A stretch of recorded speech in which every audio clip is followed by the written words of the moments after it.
De maneira simplificada, o design compreende a concretização de uma ideia resultando em um produto. Toda e qualquer ação do nosso dia a dia, desde escovar os dentes pela manhã até deitar na cama para dormir, tudo envolve algum tipo de design. Afinal de contas, foi preciso um designer para pensar e facilitar os problemas do cotidiano. O Estação Livre de hoje quer mostrar que, para além da beleza, o design pode ser entendido como um processo ou ciência para atender determinada necessidade. Dá uma olhada. Para mim, o design é muito sobre como a gente consegue pegar uma mensagem e fazer com que essa mensagem chegue para mais pessoas. Design de interiores, eu acredito que é o ofício que cria a conexão entre as pessoas e os seus espaços de ocupação. O que vai fazer com que você seja um bom game designer? Não é uma faculdade necessariamente, mas é a experiência, é o quanto você se esforça para aprender novas tecnologias, novas técnicas, para aplicar da melhor forma possível o seu desenvolvimento.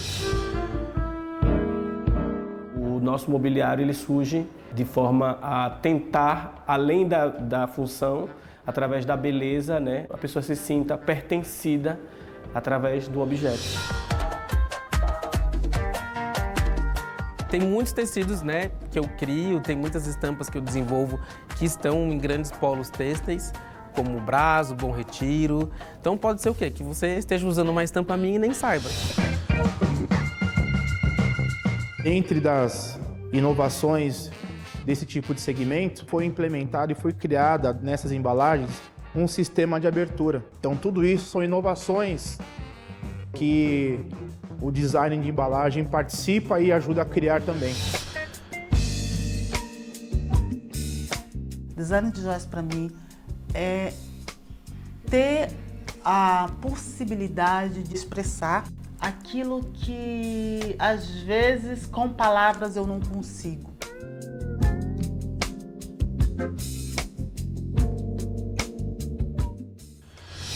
E para falar um pouco sobre esse conceito amplo, que é o design, eu tenho o prazer de receber aqui o designer multimídia Olga Mendonça e a arquiteta Esther Carro.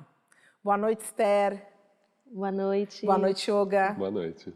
O designer gráfico cria projetos de comunicação visual. Ele desenha logotipos e formata qualquer tipo de material visual.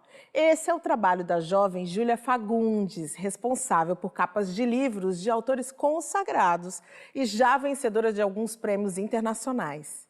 No seu processo criativo, ela se inspira muitas vezes em coisas ali do cotidiano, como a Feira Livre e também a coleção de discos do pai.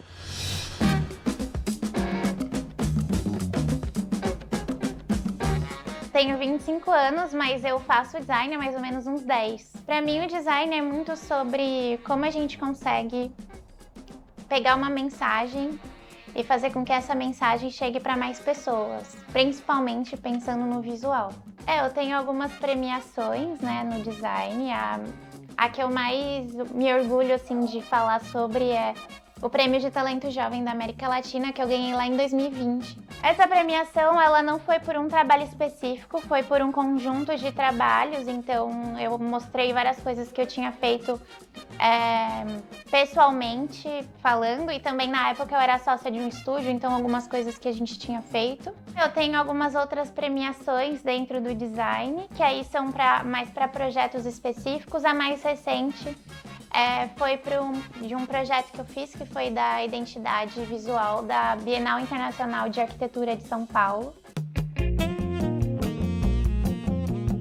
Eu costumo fazer algumas capas de livro, eu gosto bastante. Algumas das mais conhecidas que eu desenvolvi foi a capa para Djamila, do último livro dela, chamado Cartas para Minha Avó. Gosto muito de fazer capas de livro porque é um processo um pouco mais solto. Eu preciso tentar resumir, de certa forma, a história do livro, então trazer alguma coisa interessante ali para a capa, ao mesmo tempo que eu preciso ter um visual que chame a atenção das pessoas a ponto delas quererem se interessarem pelo livro, falar, nossa, que isso? Nossa, quero ler, de fato quero comprar. E aí o mais gostoso depois disso é você ir até a livraria e encontrar o seu livro exposto.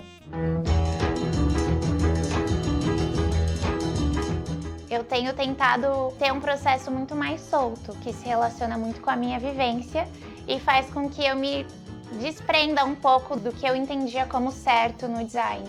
Então, meu pai, por exemplo, que fazia desenhos com a letra dele nos discos que ele gostava para as pessoas não levarem os discos embora. Isso que ele fazia é design. Ali mais ou menos pelos anos 80, 85, 90, então acontecia muitos bailinhos de família e era comum as pessoas às vezes levar um disco que gostava para os bailes, assim, principalmente quando a gente conhecia. Então eu decidi criar essa marca para evitar confusão na hora de ter que levar os discos embora para casa. Ele poderia muito bem fazer só uma bolinha ou alguma marcação, mas ele fez questão de pensar num E específico e cada E que ele desenhava, a inicial do nome dele, que é Edson, ele colocava no disco de acordo com a capa. Então tem algumas capas que a cor do disco e do E combinam e outras são contrastantes. Eu não tinha ideia que eu poderia ser considerado um artista gráfico. Na época eu fazia até desenho, mas era um desenho mecânico. Nossa, isso é emocionante, isso é uma coisa muito legal. Eu fico muito feliz que isso serviu de inspiração para ela.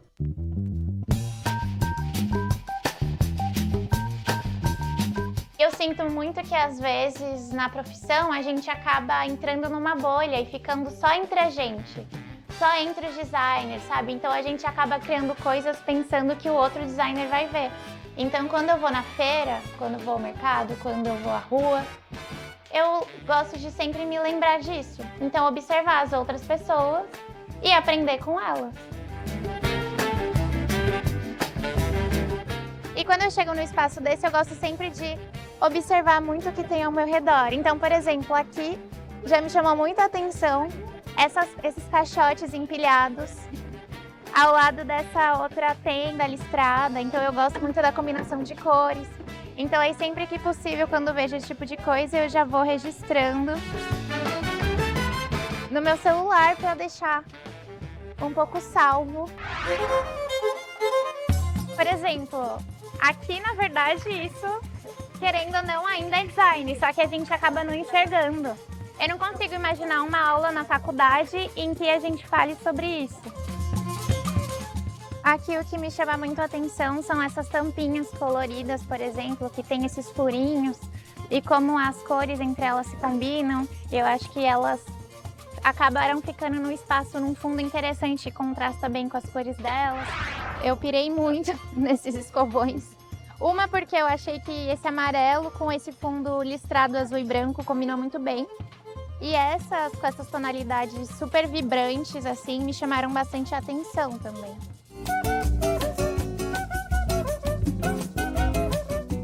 Uma coisa que eu gosto muito, geralmente, assim, nas barracas, são também as plaquinhas em que eles colocam os valores, os preços, e geralmente elas são escritas à mão, né? Então cada uma delas tem a sua personalidade específica e sempre muda de acordo com a barraca, né? Eles gastaram tempo aqui, né? Eles colocaram verdinho no fundo, tem uma cor específica pro Nanica dúzia, os R$10 que eles conseguem trocar, tipo, esse tipo de coisa que eu fico muito bom, muito bom. Bom, para finalizar, fechando com chave de ouro a nossa saga na feira, olha aqui o que eu encontrei. Aqui é uma barraca que vende ovo e aí para chamar a atenção, eles colocaram essa galinha.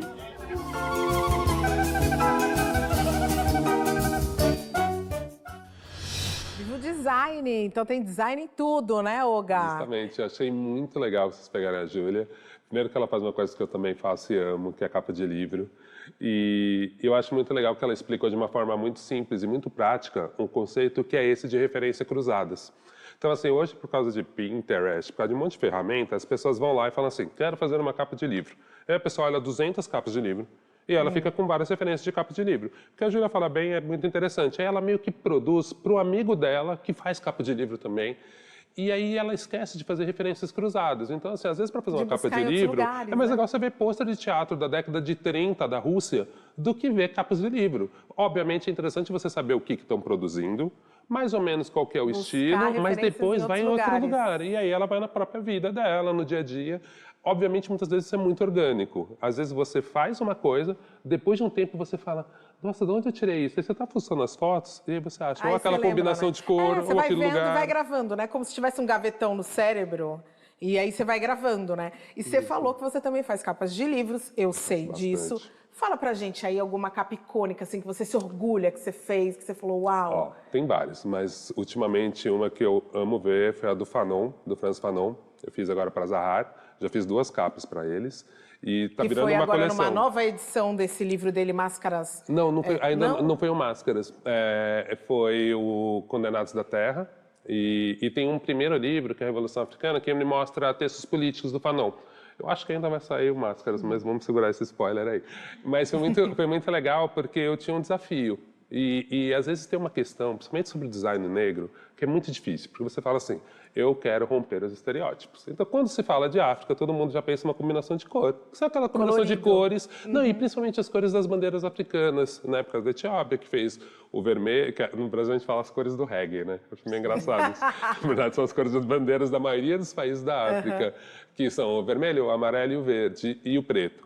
E eu lembro que eu lutei, eu fiz várias capas, eu falei assim, eu não quero cair no estereótipo, porque sempre quando eu acho que o design negro é fonte manuscrita e cores da África. Aí eu falei, cara, eu vou tentar não. E fui até a última opção, fiz muitas opções. Mas no final, de tanto brigar para não fazer, eu cheguei numa capa que no final... E eu vou deixar o pessoal de casa ir procurar nas redes sociais essa capa, na livraria, e aliás, comprar o livro, inclusive pela capa, porque foi Olga Mendonça que fez. Estéreo design na sua vida, como é que entrou aí? Ah, bom, antes eu acho que também teve um ponto que a Júlia falou que eu achei super interessante, no momento que ela pega ali a panela, enfim, esses utensílios mais de casa, do dia a dia, ela fala assim, bom, eu acho que isso na faculdade eu não queria estudar, eu não queria visualizar, eu não queria entender. Então também tem um pouco, quando se fala na questão do design, o que está no nosso dia a dia, quais são as referências, como é o nosso dia a dia, desde onde nós vivemos, desde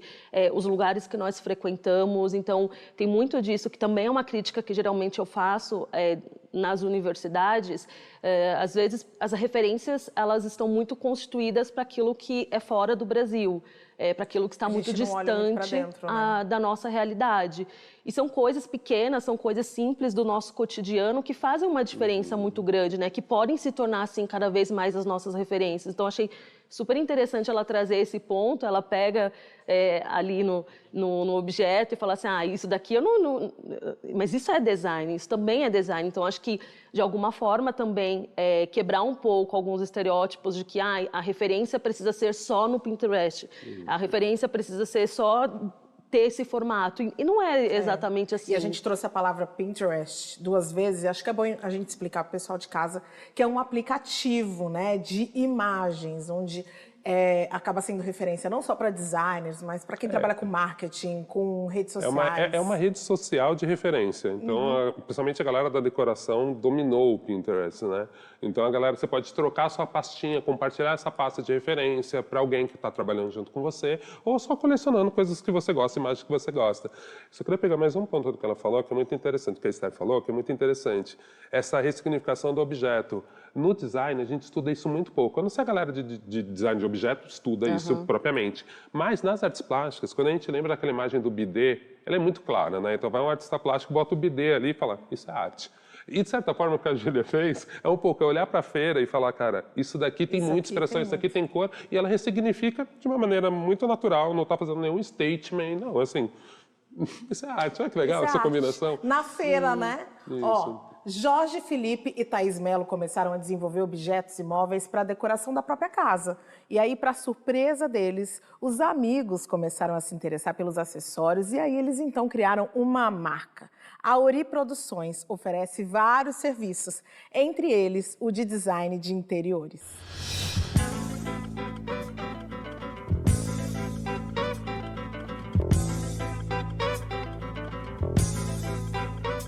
Design de interiores Eu acredito que é o ofício que cria a conexão entre as pessoas e os seus espaços de ocupação, seja a sua casa, seja o seu trabalho. O design de interiores, para mim, são conhecimentos técnicos e artísticos que vão fazer com que esse profissional consiga exprimir a essência da pessoa na casa dela. Então a casa vira uma extensão da pessoa. Quando eu falo sobre design de interiores, eu estou falando sobre conforto.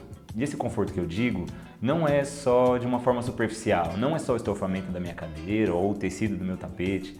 É isso também, mas quando eu estou falando sobre design de interiores, eu estou falando sobre elementos que o design consegue promover e proporcionar para a nossa vida, que se reflete de uma forma muito positiva e direta. Eu acredito que o objetivo seja trazer conforto, funcionalidade para a casa dos moradores e também trazer quem é essa personalidade. Para mim, o design está muito relacionado à arte também, né?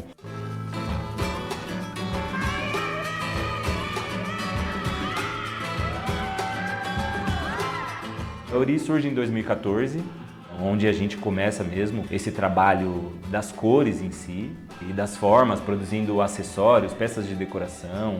E aí isso vai tomando forma, né? Vai cada vez preenchendo mais o nosso tempo, a nossa vida. A Ori, ela começa num processo muito orgânico mesmo, assim, inusitado nosso, de experimentar cores e formas. Como você pode ver aqui nesse ambiente, tem muitos experimentos nossos, com marcenaria, com objetos, com o do it yourself, né, que é o faça você mesmo. E aí nessa experiência de mexer com cores, com formas, com elementos, materiais e texturas, isso meio que foi levando a gente para um caminho inserido cada vez mais nas artes, assim. Ori vem do Yorubá, que significa cabeça, né, é o norteador da nossa felicidade, a nossa conexão entre o céu e a terra, e o que garante a nossa individualidade, né? Dessas mais de 7 bilhões de pessoas no planeta, ninguém é igual a ninguém por conta das nossas origens, né? Eu acho que essa coisa da individualidade faz muito sentido quando a gente compreende um espaço que a gente precisa criar essa conexão.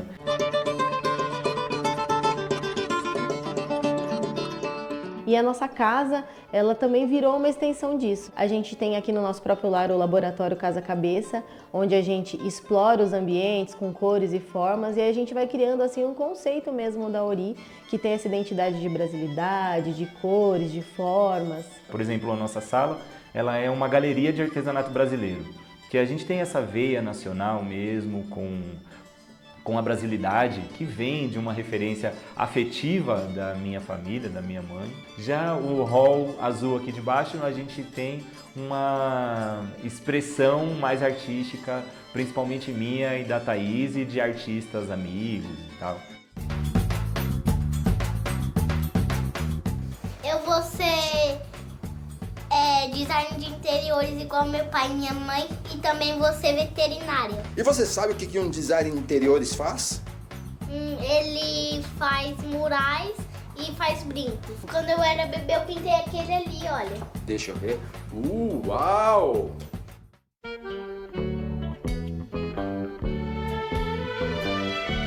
Quando a gente modifica um espaço, quando a gente cria essa conexão entre as pessoas e os espaços que elas habitam, a gente está falando de um processo de autoconhecimento. Eu acho muito interessante a transformação que a gente consegue fazer quando a gente consegue colocar o antes e depois e ver como que foi transformado, né? Como aquilo ali pode mudar até o nosso bem-estar, o nosso sentimento de estar naquele ambiente. Essa extensão da casa, quando a gente junta com o conforto que eu disse, misturando tudo, a gente chega num resultado que é o conforto, mas o conforto da alma.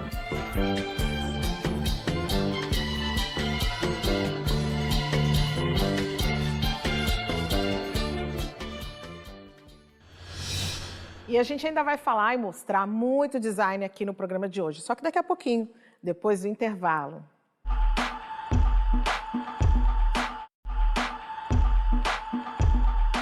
Estação Livre de volta, hoje a gente fala de design. Eu estou recebendo aqui Olga Mendonça e Esther Carlo. ergonomia, funcionalidade e beleza. Esses são apenas alguns dos itens que se precisam ser pensados na hora de criar o design de uma peça de mobiliário. E aí nós fomos conhecer o trabalho do designer e arquiteto Wesley Lemos, que recentemente lançou a poltrona Ura e nos falou sobre as inspirações para criar suas coleções.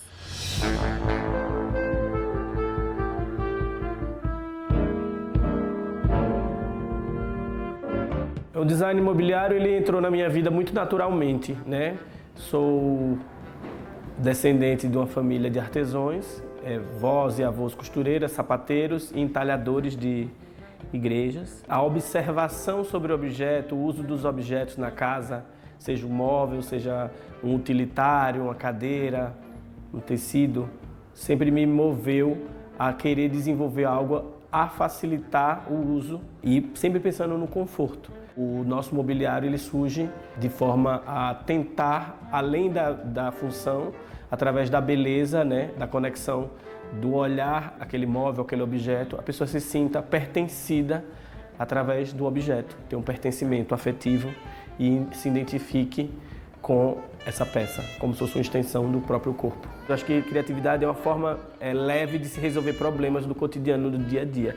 E arquitetura e decoração, design de móveis é resolver problema, né? Como aquela cadeira vai encaixar naquela mesa, como aquela mesa vai entrar naquele lugar.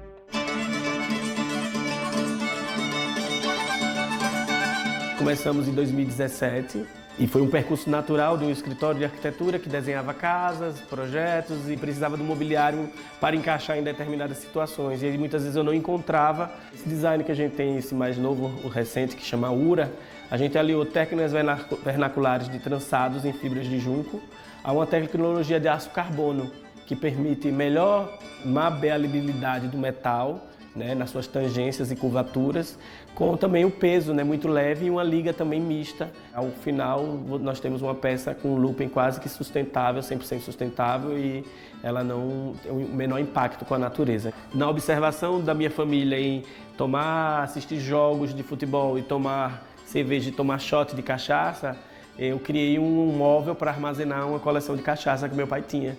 E esse móvel bar se chamou Caipirinha.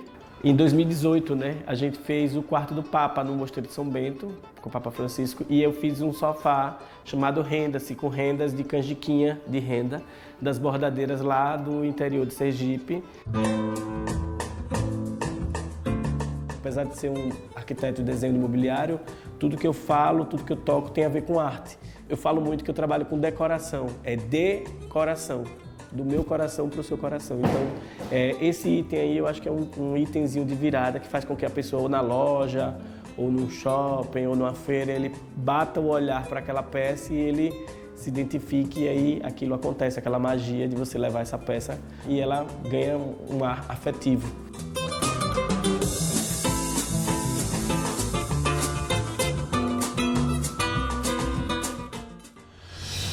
Esther, vamos falar um pouco da presença negra. Como é que é esse mercado de design para os artistas negros?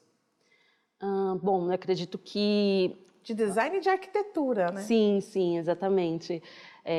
Eu acredito que ainda falta uma certa relevância, assim, no sentido de dar cada vez mais voz e potência para designers, profissionais de arquitetura negros, negras, enfim. Então, acho que ainda, de alguma forma, é um mercado que está um pouco escondido, né? Nós observamos que há alguns ativistas que têm dado a voz, que têm mostrado alguns trabalhos incríveis, como Wesley Lemos, como tem um arquiteto negro que, assim, que é a minha referência, que tem um trabalho formidável, que é o Francis Querré. Inclusive, no ano passado, ele foi ganhador de um dos maiores prêmios de arquitetura. Então, acho que ainda falta quebrar alguns muros, quebrar algumas barreiras, mas estamos nessa caminhada, nessa luta para adquirir cada vez mais espaço. E não só o fato da gente querer adquirir esses espaços, né? Mas quando a gente fala de referências negras, quando a gente fala de pessoas negras, a gente sabe que nós somos, querendo ou não, a maioria. E por que não, sabendo que somos a maioria, por que nós ainda não estamos em alguns patamares? Porque ainda, quando você vai procurar referências, ainda é um pouco difícil de conhecer, de saber. Então, acho que ainda falta, tem um caminho longo aí para ser trilhado. Longo, né? E como que foi o seu caminho, Olga? Você como um homem negro nesse mercado? Cara, meu caminho, ele tem uma parte muito orgânica, porque desde criança somos em 6 irmãos e a nossa brincadeira maior era desenhar. Meu pai era contador, meu pai trazia, lá no passado, meu pai trazia folhas de uma impressora matricial, fazia cálculo o dia inteiro, eram impressos e a gente desenhava na parte de trás. E era a nossa brincadeira, então eu comecei com a ilustração. Eu fiz a primeira ilustração profissional, fiz técnico de desenho de comunicação, e aí eu fiz a primeira ilustração comercial para Capricho. Olha. E aí, quando eu vi a figura do diretor de arte, eu falei, eu quero ser isso também, porque ela ganha para chamar ilustradores, ela não é só aquela desenha só. E aí eu fui entendendo, e então eu digo que é meio orgânico por causa disso, porque para mim tudo é muito próximo de desenhar. Eu não consigo fazer tantas divisões no design, tanto que eu trabalho com vídeo também, trabalho com várias coisas. Porque no final a gente está contando uma história, botando a estética em primeiro plano, vamos dizer assim, né? Mas você está contando uma história, visualmente. Uhum. Então, para mim, foi muito interessante fazer esse caminho de, primeiro, começar um estúdio de design, aí trabalhei com o Kiko Farkas na Mecano Studio, aí fazia capas de livro, depois fui para editoras, aí trabalhei em Editora Abril, Editora Globo, diversas revistas. E aí tinha um passo que para mim foi muito interessante, que eu tenho uma pena que isso está morrendo, o design editorial. Porque você fazia design, você defender uma matéria, você tinha que argumentar visualmente com uma pessoa que pesquisou muito, com um jornalista, e falar, olha, eu vou contar essa matéria, essa história visualmente desse jeito, porque eu pesquisei também. Então o designer começava a argumentar e mostrar que o design é político, que ele tem profundidade, você tem que ter uma bagagem cultural muito grande para conseguir defender o seu ponto, não só essa bagagem estética, que eu acho que ainda fica muito nesse lugar. Ou o design como uso, que aí no design de imobiliário fica muito claro, se a cadeira não for confortável. A gente vê que nem você vê a cadeira do Wesley, né? É isso, não adianta só ser linda. Às vezes você tem peças conceito que às vezes elas não são confortáveis. Você fala, gente, linda essa peça no consultório, mas em casa não dá para ver televisão nessa peça. Né? Uma hora você quer morrer. Agora, para mim foi muito interessante ter essa outra base do design no design editorial, e que eu digo que está morrendo um pouco porque as revistas não estão tão fortes como eram antigamente, não, que a gente discutia, a gente tinha um tempo para discutir. Isso para mim foi a base mais forte na minha formação. Assim, eu consigo discutir o que eu faço com mais profundidade, com segurança. Se encaixar. Quero falar para vocês agora de jogos de tabuleiro. Muita gente gosta de jogos de tabuleiro e nem imagina que existe um designer especializado por trás da diversão e do entretenimento. Esse é o designer de games, que pensa não só nas regras e nos objetivos da brincadeira, como também na parte gráfica. A gente foi conhecer o estúdio Maloca Games, que desenvolve jogos com foco no protagonismo das populações marginalizadas. O design de games, ele tem como função pensar em diversos setores no processo de criação de um jogo. Então, o processo de game design é você pensar desde a sua conceituação, da sua ideia, e você testar, validar o produto, o jogo, né? E entregar algo divertido. Então, você pensa em mecânicas, em dinâmicas e regras, obviamente. Mas para fazer isso também é necessário minimamente um conhecimento teórico mínimo e uma experiência com outros jogos. Então, infelizmente, a criatividade ela se complementa com uma experiência prévia teórica minimamente. Então, o que vai fazer com que você seja um bom game design? Não é uma faculdade necessariamente, mas é a experiência, é o quanto você se esforça para aprender novas tecnologias, novas técnicas para aplicar da melhor forma possível o seu desenvolvimento. A Maloca surgiu logo após eu identificar uma dor dentro do nicho de jogos de tabuleiro moderno, que era, não existia o Renan dentro dos jogos, o Renan não se via. Essa dor também de perceber que eu não tinha condições financeiras fizeram com que a Maloca surgisse. Eu me juntei com mais 3 pessoas, e somos todos pretos, periféricos, e que adoramos os jogos. E a gente criou a Maloca a partir dessa visão de que é um mercado com uma oportunidade de trazer jogos com valorização de pessoas marginalizadas, além, claro, de tornar os jogos acessíveis e democráticos. Então, por exemplo, se você é um pai que quer um entretenimento para o seu filho, você pode comprar com a Malota. Se você é um professor e quer uma ferramenta para ensinar os seus alunos, é só entrar em contato.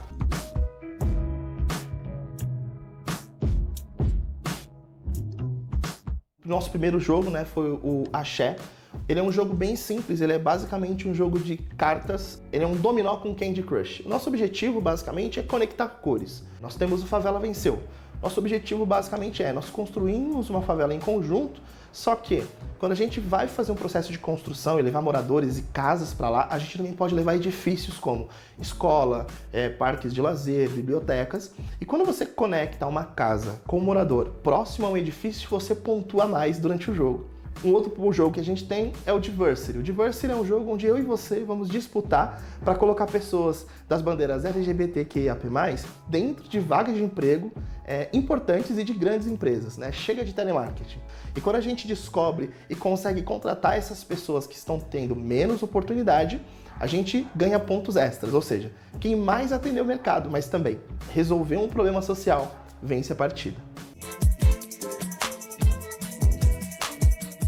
A gente estava no maior evento da América Latina de jogos de tabuleiro, mês passado, e os jogos estavam num preço alto para esse público que paga alto por jogos.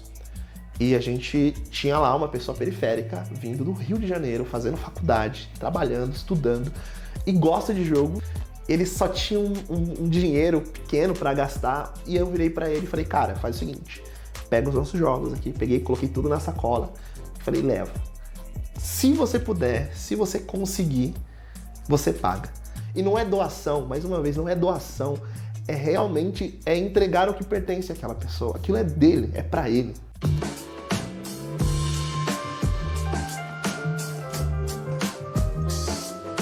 Se eu vou fazer um personagem, eu não tenho dificuldades em pensar em personagens diversos. Eu começo a olhar na internet, eu começo a ver as pessoas na minha favela e eu começo a ver e pensar nessas pessoas dentro do meu jogo. Então tá muito fácil. Então a gente entende que os nossos jogos, a barreira não está em desenvolvimento, está em inserção no mercado e a aceitação de que esses jogos podem potencializar essas pessoas. E o jogo como ferramenta, para mim, é sempre nesse sentido, assim, trazer a cultura é minha maior inspiração.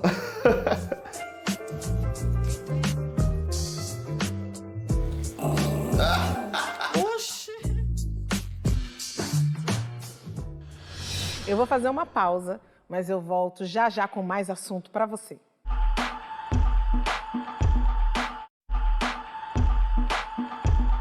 Estação Livre de volta, falando de design, recebendo aqui Esther Carro e Yoga Mendonça, dois convidados que têm design até no nome. Olha que bonito de pronunciar.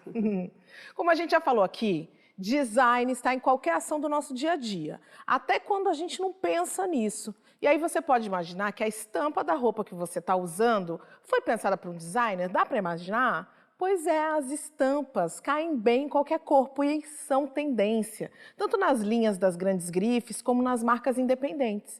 E a gente conversou com o estilista Augusto Ribeiro. Ele falou um pouco para a gente sobre o trabalho de designer têxtil nas roupas e nos tecidos.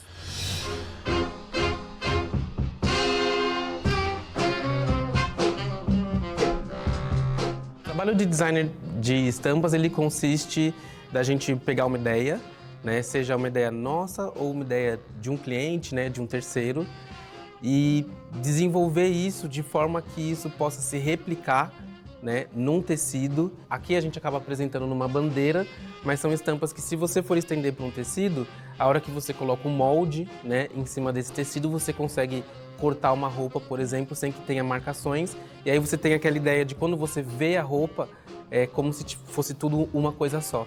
Você não vê começo, meio e fim, exatamente. É o que a gente chama de estampa corrida.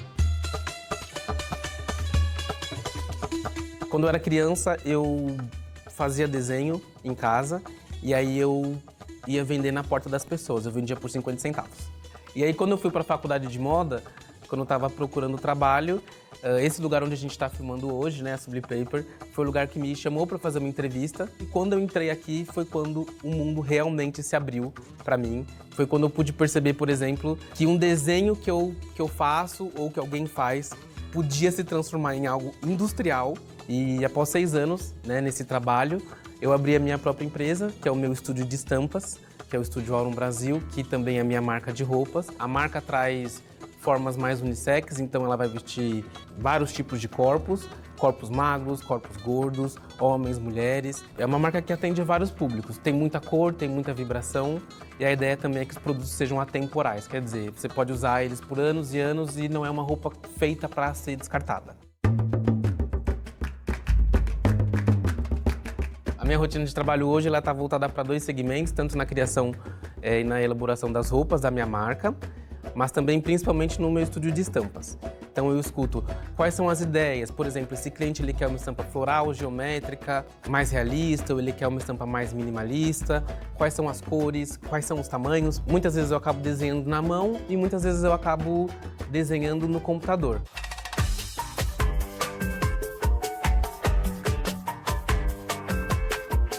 Fazer um desenho, ver ele sendo produzido, depois alguém usando, é uma coisa que até hoje me causa, assim, nossa, uma sensação maravilhosa. Eu já vi muitas vezes, já vi na televisão, já vi na rua, já vi no ônibus, já vi longe. Às vezes eu falo, nossa, essa estampa fui eu que fiz. Ah, a pessoa nem acredita. Ela fala, nossa, como assim você que fez? Sabe, a pessoa não entende como é feito, mas é uma sensação incrível, eu amo, é maravilhoso. Tem muitos tecidos, né, que eu crio, tem muitas estampas que eu desenvolvo que estão em grandes polos têxteis, como o Brás, o Bom Retiro.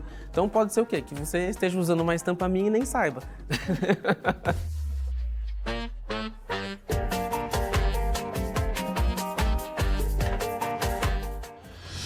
Esther, sabe que quando o Augusto fala da possibilidade dele fazer uma estampa pensando em vestir diferentes corpos, diferentes tamanhos, tons de pele, isso me remete a uma conexão com outras reportagens que a gente falou aqui, que é o ativismo.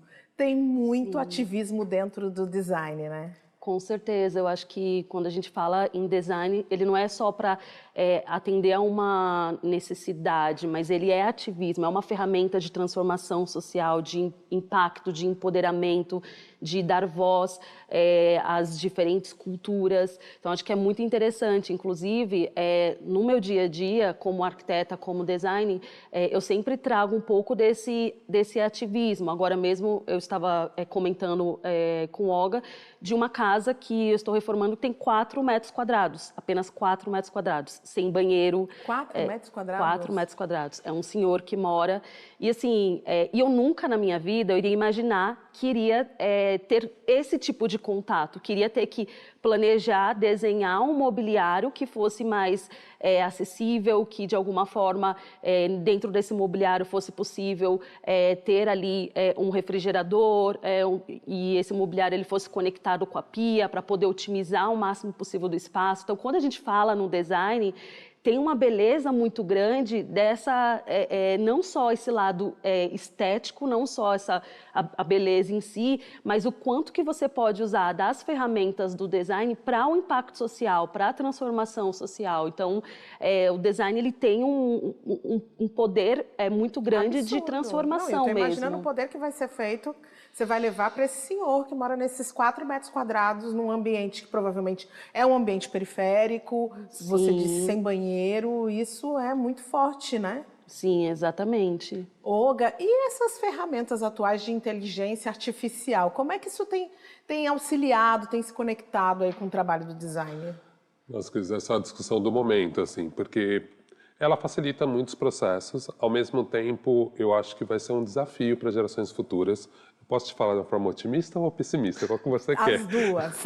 Quero as duas. Do ponto de vista do otimismo, eu acho que a geração de agora, que aproveitar que está começando uma mudança muito grande nos processos criativos, se essa geração de agora tiver acesso, porque já começa o elitismo aí, né? Você precisa ter um computador, você precisa ter uma conta internacional para pagar essas bases. Tem algumas inteligências artificiais gratuitas e tal, mas as que funcionam, as maiores, as melhores, são pagas.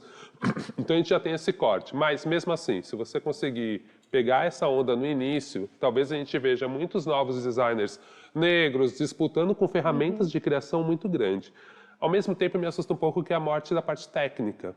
E que era uma coisa que garantia muito pra gente, pessoas pretas adquirirem espaços, né? A gente começava muitas vezes com um cargo técnico fazendo, então vocês não estão vendo aí, mas por trás da câmera eu vejo um monte de funcionários pretos aqui, operando a parte técnica. Então essas pessoas estavam dentro de um espaço e aí conseguiam galgar posições de liderança. Com a morte do técnico, Então, assim, não, essa parte técnica a gente resolve aqui. A gente resolve aqui. Tem um lado positivo que valoriza muito a nossa criatividade. As pessoas no futuro vão ter que ser muito criativas, porque assim, elas vão ter que imaginar esse cenário e elas vão conseguir reproduzir isso muito rapidamente. Por outro lado, tem outro aspecto negativo que é... A gente está excluindo pessoas importantes. Você tira o processo criativo de trocar as referências. Então, assim, no meio de um processo, uma pessoa dá uma ideia, outra pessoa tem uma dificuldade. Com essas ferramentas, muitas vezes você trabalha sozinho, você elimina muitos funcionários que, é isso. A gente tem pessoas que estão cuidando da nossa água, cuidando de outras coisas, e essas pessoas estão no processo criativo. E que num país desigual como o Brasil, não estão sendo preparados para administrar, operacionalizar equipamentos como esse. Eu vou ter que voltar para falar disso no outro programa, tá? A gente vai, tá combinado. A maneira como você abre o pacotinho de bolacha, a tampinha da pasta de dente que não sai mais da embalagem e ali o frasco do azeite, você sabe que são desenhados para ter mais funcionalidade. E em todos esses processos, um designer de produtos fez um estudo para tornar a sua vida mais prática. O design de embalagem, ele é responsável por criar novas embalagens para produtos inovadores ou até mesmo melhoria de produtos já existentes dentro de uma indústria. Quando se trata de um produto novo, inovador, existem várias etapas. A primeira é parte de uma ideia. Existe uma equipe multidisciplinar onde faremos pesquisa de mercado com o próprio consumidor e a partir dessa ideia de mercado, nós partimos para uma viabilidade financeira. Realmente aquela embalagem que eu estou utilizando para aquele produto, ela é viável? Haverá alguma interação entre essa embalagem e o produto?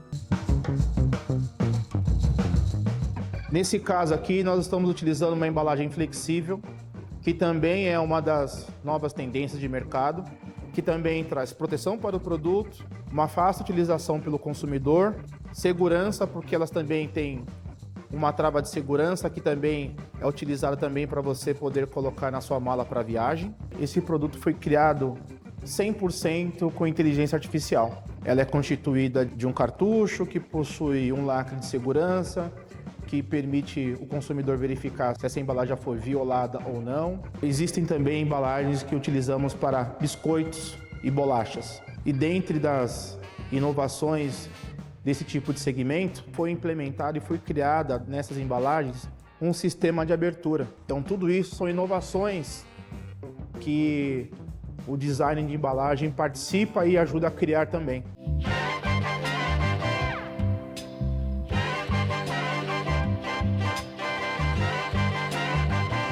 O design de produtos, ele deve se ater a alguns pontos. A parte visual, as informações devem ser claras e transparentes para esse consumidor. Composição, quantidade, como deve ser armazenado esse produto, se é um local fresco, armazenado ou refrigerado. Deve conter o braille, que está envolvido com a parte de acessibilidade. Hoje, atualmente, usamos QR Codes também. Então, hoje o design de embalagem ele tem e deve ter essa sensibilidade para que ele consiga entender qual é o público que ele está trabalhando, qual o tipo de produto que ele trabalha e qual que é o objetivo não só da empresa, mas também se atentando e focado no consumidor.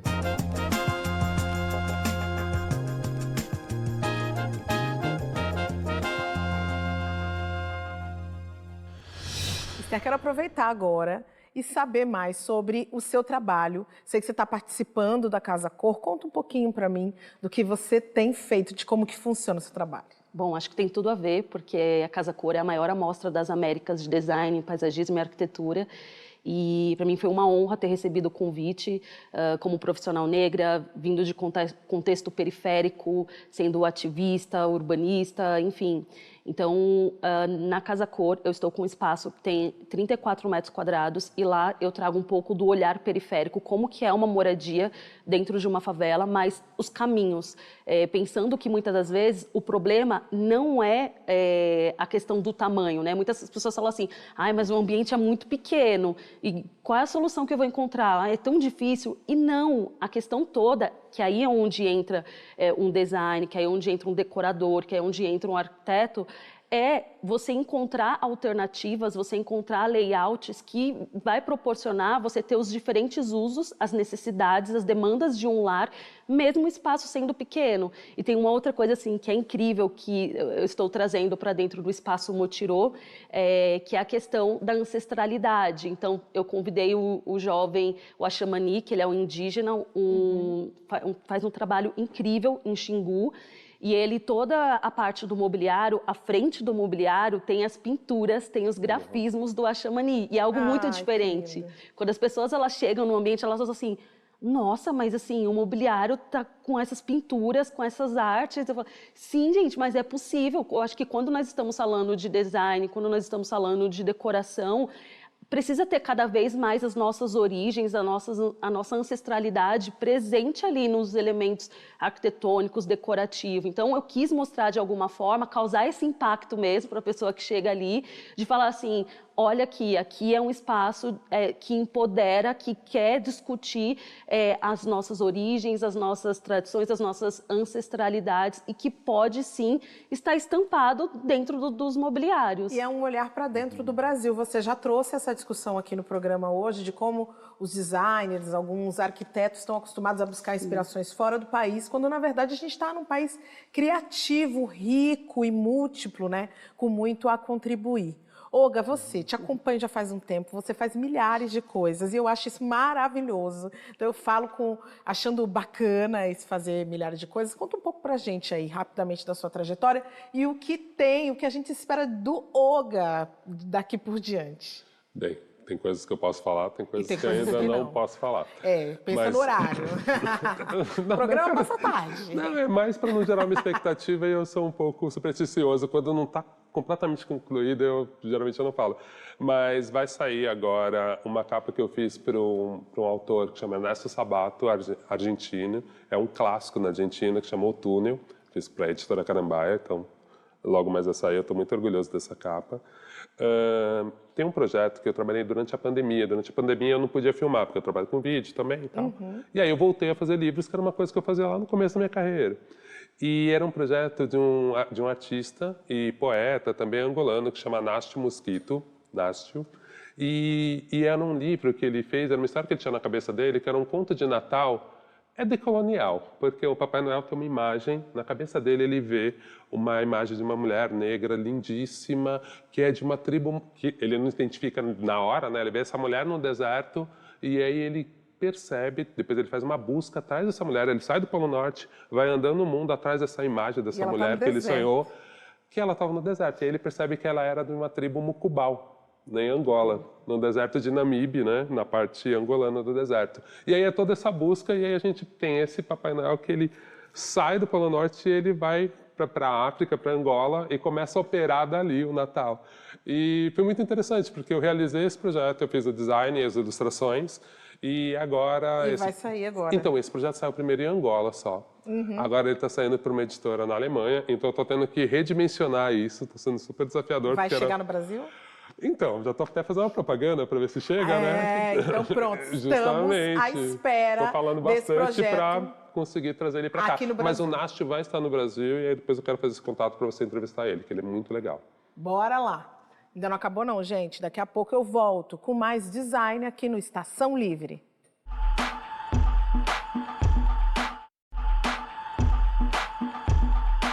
Hoje a Estação Livre está falando de design e eu estou recebendo aqui Olga Mendonça e Esther Carro. A marca de joias Les Gros completa 10 anos em 2023, com linhas de peças tanto para o corpo como para casa. E a gente foi conhecer um pouco como é o trabalho de um designer de joias.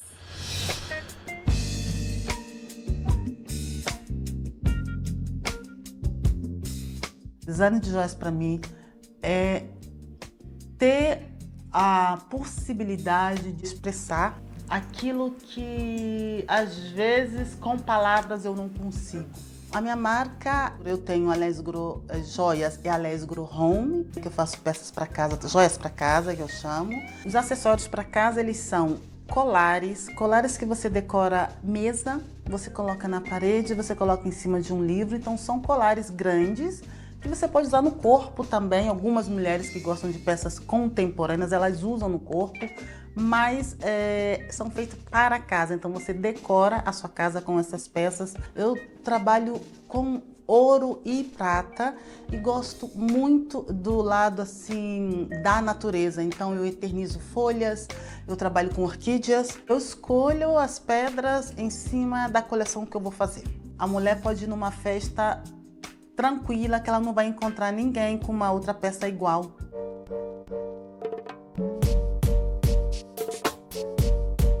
Primeiramente, você precisa definir que linha você vai seguir. Se você vai seguir uma linha de coleção ou se você vai fazer peças únicas. Se você for fazer uma peça única, exclusiva, aí no caso você vai ter um estudo com o seu cliente, vai bater um papo para entender, né, que tipo de pessoa é e devido a isso você vai definir que peça você vai produzir para esse cliente. E para desenhar um brinco, o que você tem que levar em conta é o design, a qualidade, e se isso não vai machucar, se vai ficar bem, se não está muito comprido, se não vai incomodar a sua cliente. E são detalhes que é bem importante. Você tem que pensar como o outro vai receber isso. Eu quero vender uma peça, você não está entregando só uma peça, você está entregando desejo. Tem mulheres que elas colocam com uma imponência tão grande aquele colar, que eu falo, nossa, nem eu esperava que ficasse tão lindo, porque aquela pessoa tem uma personalidade que parece que o colar entra nela, né? Então eu fico muito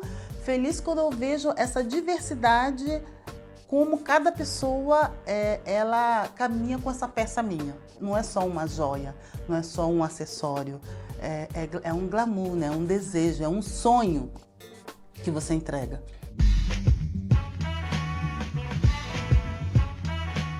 Outro dia mesmo chegou uma pessoa que foi uma história linda, que eu falei, nossa, isso deveria virar um livro. Ela passou durante anos procurando o pai. E o pai tinha umas pedras, ele falava, vou entregar o dia que eu achar minha filha. Era um cristal e um topázio imperial, maravilhoso. Então você imagina quando ela me trouxe, me contando essa história, chorando. Para mim, a emoção na hora de criar. Foi uma história bem bonita mesmo. Sim.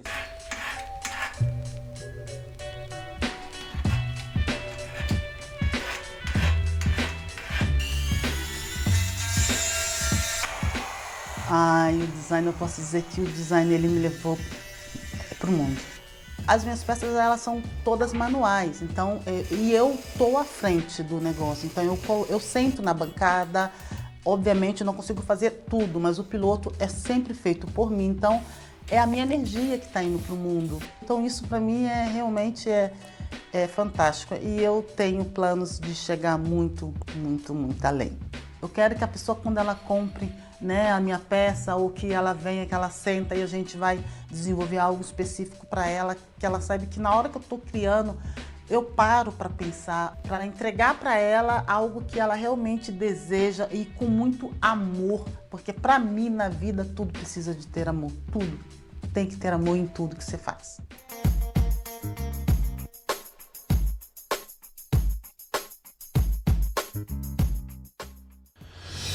Lindo trabalho da Leia, e eu já tive o prazer de usar várias joias dela aqui ao longo do programa.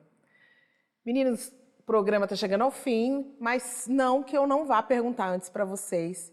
Olga, como é que você entende o futuro do design e como é que você se insere nele? Eu acredito que o futuro do design ele é cada vez mais olhar para a nossa própria cultura. Então, assim, buscar um traço de originalidade, conseguir cada vez mais entender o que é a de humano e as formas que você vai usar as suas referências com a sua vivência, que isso a máquina ainda não vai conseguir fazer. Não vai, né? Então, eu acredito que a gente vai ter que desenvolver a nossa criatividade de uma forma muito mais ampla e exponencial, como a tecnologia está fazendo. Assim, temos uma briga grande. E eu acho que a partir daí a gente vai conseguir ser mais inclusivo quando a gente realmente começar a valorizar a nossa vivência. E para você, Esther? Bom, eu acredito que o futuro, falando já pelo presente, mas no futuro tem também tudo a ver com a questão da sustentabilidade, né? Porque uma das coisas também que eu tenho observado cada vez mais da gente quanto profissionais é tentar desenhar, tentar criar, pensando em materiais que às vezes seriam descartados, pensando em materiais que às vezes seriam desvalorizados e inserir esses materiais dentro do objeto de criação. Então, eu vejo, olhando para o futuro, que as nossas obras, que as nossas criações, elas vão sempre trazer essa questão da cultura, da ancestralidade, das nossas vivências, mas também essa recuperação, esse resgate de materiais que, de alguma forma, seriam descartados e não teriam nenhum valor. Então, eu vejo o futuro como a valorização daquilo que, para muitas pessoas, no passado era inútil. E que tem um valor imenso e pode até salvar vidas. Muito obrigada. Obrigada, Olga. Obrigada, Esther. Foi um prazer ter vocês aqui no programa. Nosso. E você já sabe, né? Tem Estação Livre nas redes sociais. Acesse o nosso canal no YouTube ou então baixe o Cultura Play para rever tudo o que acontece aqui no programa. A gente volta semana que vem. Até lá!